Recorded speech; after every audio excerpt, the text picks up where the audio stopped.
Aber jetzt steigen wir erst einmal tief in den Sumpf der rassistischen Südstaaten der Jim Crow-Ära. Noch ein kleiner Disclaimer. Ich werde hier von Schwarz und Weiß sprechen, weil ich finde, dass diese Begriffe einfach passend sind für die Zeit, von der ich hier spreche. Ich hoffe, dass sich hier keiner diskriminiert oder beleidigt fühlt, denn das ist nicht meine Absicht. Ab den späten 1870er Jahren versuchten die Südstaaten mit dem Jim Crow-System systematisch jene Errungenschaften, die eine Gleichberechtigung der schwarzen Bevölkerung ermöglicht hatten, rückgängig zu machen.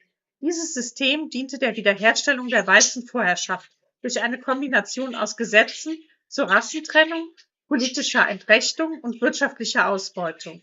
Fun Fact am Rande, dies nutzte unter anderem Hermann Göring, Luftfahrt- und Wirtschaftsminister im Dritten Reich, als Argument für seine Verteidigung der Gesetze gegen die Juden in den Nürnberger Prozessen. Im Folgenden möchte ich euch die absurdesten Gesetze dieser sehr dunklen Zeit in den USA vorstellen.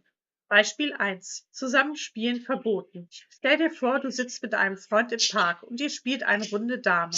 Klingt harmlos, oder? Aber wenn du schwarz und dein Freund weiß gewesen wäre, hättet ihr gerade eine Straftat begangen. Ja, richtig gehört. In Birmingham war es Schwarzen und Weißen gesetzlich verboten, gemeinsam Dame oder Domino zu spielen. Das zeigt, wie tief die Rassentrennung in jeden noch so kleinen Aspekt des Lebens eingriff. Übrigens gab es solch ein explizites Verbot tatsächlich nicht im Dritten Reich. Ist den Verantwortlichen wohl nicht eingefallen. Georgia verbot weißen und schwarzen Amateur-Baseball-Teams auf Plätzen zu spielen, die sich in unmittelbarer Nähe zu Spielplätzen der jeweils anderen Rasse befanden.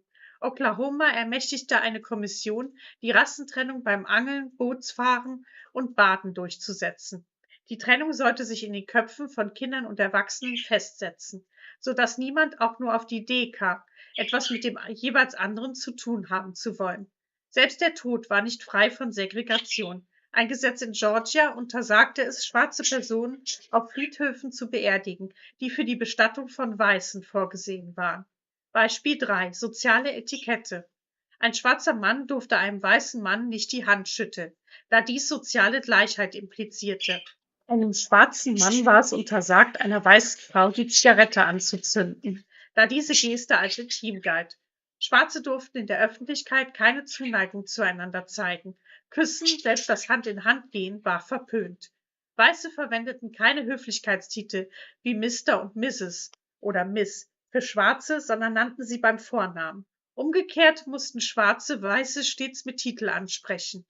Für mich sind diese Beispiele einfach widerlich und beweisen, wie ähnlich die Weltbilder von amerikanischen Rassisten und deutschen Antisemiten sind. Kein Wunder, dass diese beiden Welten eine solche Symbiose eingehen.